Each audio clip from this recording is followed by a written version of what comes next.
Oi, gente, tudo bem com vocês? Espero que sim. Sejam todos bem-vindos mais a um vídeo. Que a paz do Senhor esteja com você. Amém? E hoje, gente, eu quero falar um pouco sobre a alma, né? Me veio uma lembrança, um versículo, né? No livro de Salmos 42, verso 5, quando Davi, ele fala com ele mesmo, ele fala com a alma dele, né? Por que te abates, ó minha alma, né? Por que te perturbas dentro de mim? Espere em Deus, pois ainda eu louvarei. E eu fiquei meditando nisso, pensando, né? Por que tantas pessoas hoje sofrem emocionalmente? Por que tantas pessoas hoje se sentem enfraquecidos, se sentem sozinhos, inseguros, né? Se sentem abatidos. E me veio, né, essa passagem. E eu analisando essa passagem, ou meditando nela, eu pude perceber que Davi, naquele momento, é, ele se encontrava muito triste, angustiado, abatido por causa de tantas guerras, tantas lutas. E ele perguntava à alma dele: por que te abates, ó minha alma? Por que você tem me perturbado? Por que você tem me deixado inquieto? Você tem me deixado inseguro? Né? Por que eu tenho me sentido tão só? Espere em Deus, porque ainda eu louvarei. Ele tinha fé, tinha esperança quando ele dizia: olha, espere em Deus. Eu tenho fé, eu tenho esperança que eu ainda vou louvar o Senhor e vou sair desse estágio que eu tô, né? O que eu quero trazer com você, para você neste vídeo.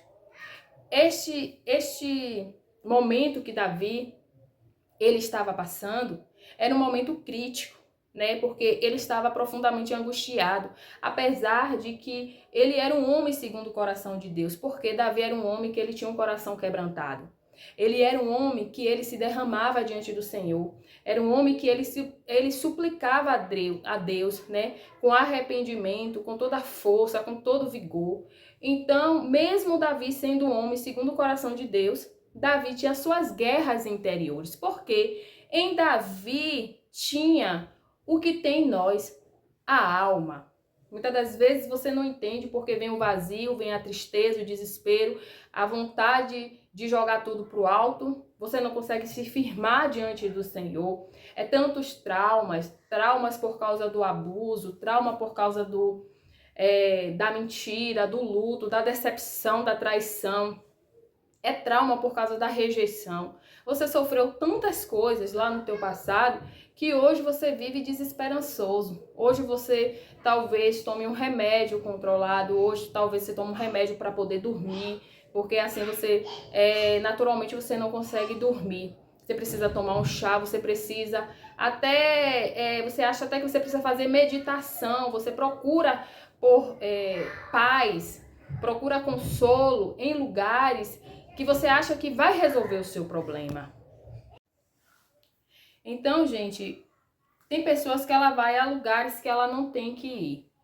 E tem pessoas que não vai a lugar nenhum. Ela se prostra totalmente. Mas hoje eu tenho uma notícia para você. Se esse vídeo chegou até você, é porque de alguma forma você vai sair da situação que você se encontra. Possa ser que não seja tristeza, angústia, nada dessas coisas que eu te falei que tem feito você padecer, a sua alma tem feito a sua carne sofrer. Mas você é uma pessoa que você é inconstante, você não consegue se firmar na presença do Senhor, você deixa as suas guerras, suas vontades exterior vencer, não é isso? Às vezes é orgulho, é a prepotência, é a soberba, às vezes é a inveja, às vezes é um caráter que é duvidoso, a personalidade que é bipolar. Talvez seja essas coisas que não deixam você ficar firme diante do Senhor. Mas hoje eu quero te dar uma notícia. Para você sair dessa situação, você precisa alimentar o seu espírito. Por quê? Quando o Senhor fez Adão ali, do pó da terra, ele soprou nas suas narinas o fôlego de vida. E qual é o fôlego de vida? É o Espírito, né? Ele soprou em suas narinas o Espírito. E você teve vida, eu tive vida. Então, esta vida precisa ser alimentada como? Em oração, em súplica, né? Em arrependimento, com pranto, né? Com temor e tremor. rasgando, sabe, o peito e colocando para fora todas as dores, tudo que te impacta, tudo que te faz se afastar do Senhor, tudo que te faz ficar prostrado e dar lugar à sua alma. Porque a nossa alma é a nossa carne. A nossa carne.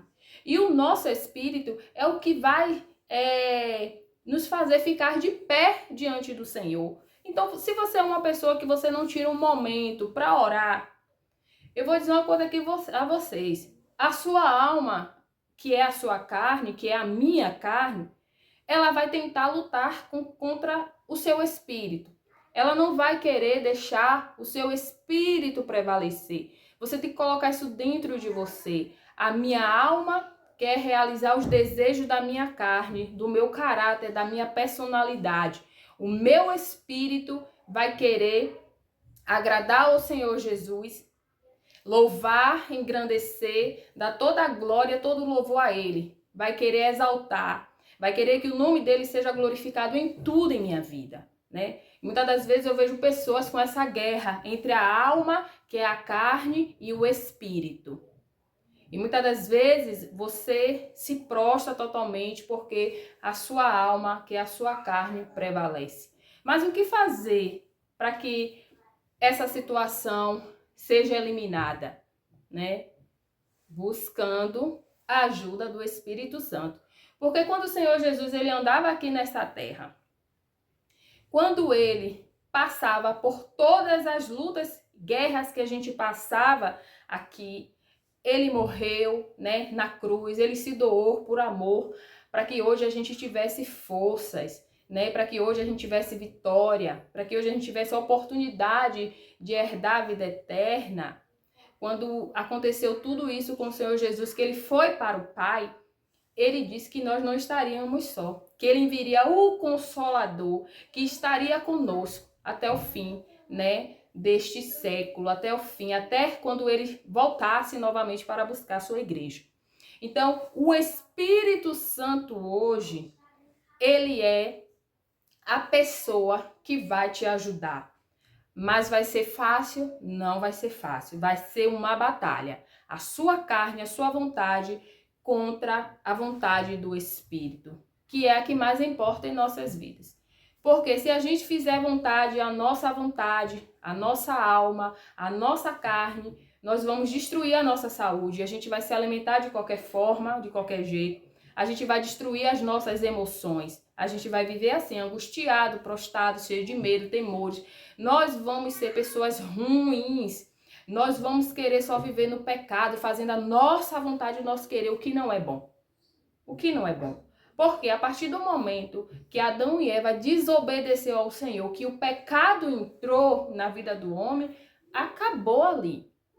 Acabou, né? Então, o homem deixou de viver para Deus, com Deus, de ter intimidade com Deus ali, né? Adão e Eva, naquele jardim, foi expulso, né? E ali eles passaram a viver com a alma, com a mente deles, com a vontade, com o querer. Eu espero que vocês estejam me entendendo, gente, porque não é fácil viver uma batalha espiritual, não é fácil você lutar contra a sua carne, a sua vontade, o seu querer, porque nós, seres humanos, nós temos vontade de viver bem, né? De ter tudo que a gente pensa, tudo que a gente sonha, só que muito mais o Senhor tem para nos oferecer, como a Bíblia diz, né? Que nem olhos viram, nem ouvidos ouviram, nem penetrou, nem desceu no nosso coração o que Deus tem preparado para nós, né? Porque o Senhor, ele tem preparado uma nova morada. O mundo tem muitas coisas para nos oferecer, mas não são coisas boas, né? Eu vejo muita gente dizendo assim, o mundo não tem nada para nos... Tem sim. Tem muita coisa para satisfazer a nossa carne, para satisfazer a nossa alma. Mas depois que a gente se satisfaz, a gente fica bem? Não. Tem pessoas que ficam num vazio terrível. É igual a você que vai para uma balada, vai para uma festa, se preenche com bebidas, se preenche com prostituição. Você fica com um, fica com outro. Você mostra o seu corpo, né? Você é uma pessoa que você se satisfaz de todas as formas. Mas quando você chega em casa, você sente um vazio, né? Você não se sente bem. Mas quando você vai a uma igreja ou um evento que realmente tenha Deus, tenha o Espírito Santo de Deus, que você busca a presença do Senhor, que você se preenche com o Espírito Santo, como você se sente? Aí você vê a diferença. Então, a alma ela vai lutar constantemente contra o espírito. A alma quer dormir. O espírito quer acordar de madrugada para orar, porque ele sabe que na madrugada ela vai negar-se a si mesmo. Como o Senhor falou na palavra dele, né? Aquele que quer vir após mim, negue a si mesmo, negue a alma, as suas vontades, tome a sua cruz, porque é o quê? É as lutas, é as perseguições, né? Tome a sua cruz e siga-me. Então, se nós negarmos a nós mesmos para viver para o Senhor, tudo vai mudar. Então, eu espero que vocês estejam me entendendo o que eu quis trazer aqui para você, né? Que Deus ele possa assim te abençoar, que você possa se fortalecer mais no espírito, orar constantemente, não só de joelho, mas a todo momento estar vigiando, né? Em Efésios no capítulo 6, a gente vê como se deve lutar, né? Que a gente não tem que lutar contra as coisas dessa vida, né? Contra aquilo que a gente está vendo. Nós temos que lutar contra o mal, né? E muitas das vezes o mal é as vontades da nossa carne.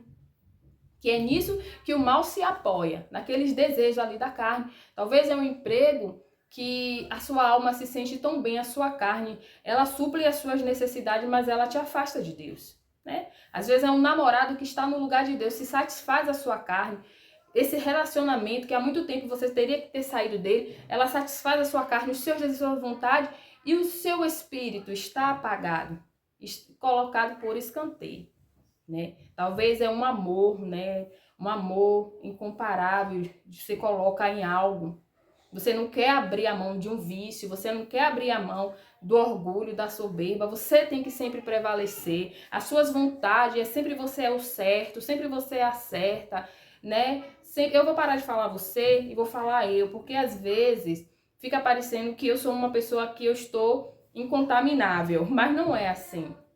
O Senhor sabe e Ele entende quando eu falo, sabe? Mas muitas das vezes eu quero as minhas vontades, eu quero continuar sendo orgulhosa, soberba, prepotente, eu quero continuar no engano, né? Na mentira, isso tudo é as vontades da carne, né? Eu quero continuar sendo uma pessoa invejosa, eu quero continuar lançando palavras torpes da minha boca, palavras que não venham a gerar vida e sim morte. Talvez eu seja uma pessoa que eu queira mostrar sempre o meu corpo, eu não me guardo o meu corpo. O seu corpo é templo do Espírito Santo. O seu corpo pertence ao Senhor se você é casado, casada, e ao teu esposo, a tua esposa. Então, você não tem que mostrar o seu corpo, né? A mesma coisa aos solteiros, os homens e as mulheres. Você tem que reservar o seu corpo ao Espírito Santo, a Deus. Cuidar do seu corpo também, né? E não querer mostrar achando que mostrando o seu corpo vai vir a pessoa amada. Porque a sua alma quer que você mostre o seu corpo. Porque quem vai se aproximar de você não vai ser ninguém que anda no espírito, e sim que anda na alma, que anda na carne. E aí vai vir o sofrimento. Então, através de cada lugar, brecha que você abre para sua alma agir, vai vindo sofrimento, sofrimento, sofrimento. Mas a partir do momento que você se reservar, falando do corpo, né? Reservar o seu corpo para o Espírito Santo, para seu esposo, começar a andar no Espírito, com certeza o Senhor vai permitir com que quem se aproxime de você seja a pessoa amada que anda no Espírito. Eu espero que vocês tenham me entendido, tá bom? Não me leve a mal, não é querer ser santa, mas é querer abrir assim os seus olhos espirituais para que você veja, né, a diferença de você andar na alma, que é andar na carne, e andar no espírito, que é fazer a vontade do Senhor Jesus. Porque quando isso tudo aqui acabar, quando o Senhor raiar nas nuvens, quando chegar o dia do julgamento, quando o Senhor chegar, depois do arrebatamento, que o Senhor for julgar, né, o povo, quando ele for determinar quem vai ter a vida eterna e quem vai ter a morte eterna, quando chegar ali, ó, naquele momento, muitos, né, o espírito vai para Deus, mas a alma vai ser lançada junto com a carne no fogo, no inferno. Então, por isso que você deve alimentar o seu espírito e mortificar a sua carne, que é a sua alma. Amém? Que Deus possa te abençoar. Um beijo no coração. Tchau, tchau, gente. Até o próximo.